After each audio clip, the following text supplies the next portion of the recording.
Hi guys, today's video magpapa-breed tayo ng DT-Piki. So yan po yung Thailand import nating DT-Piki. Ito naman yung female. So nakita na natin na igi na si female. So pwede na siyang i-breed sa male natin.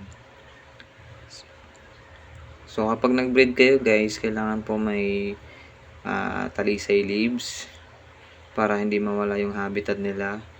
And then si male magke-create ng bubble para attractin si female. Kasi doon naman ang breeding na doon. Doon na magsisimula. So i-pair muna natin ng mga ilang days.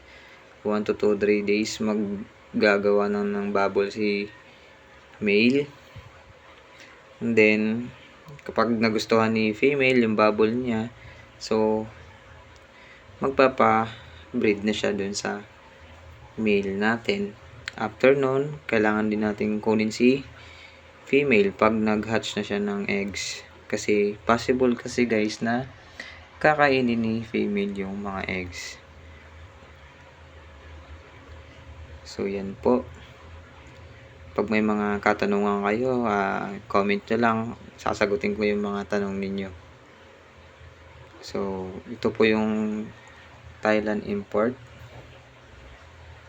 na DT-Piki Samu. Din yung pair niyang DT-Piki din na Samu. Okay. So, yun lang guys. I-update ko na lang kayo sa next video natin. Kung hindi pa kayo naka-follow or kaya naka-subscribe, subscribe na kayo guys. Thank you sa panonood. Bye-bye.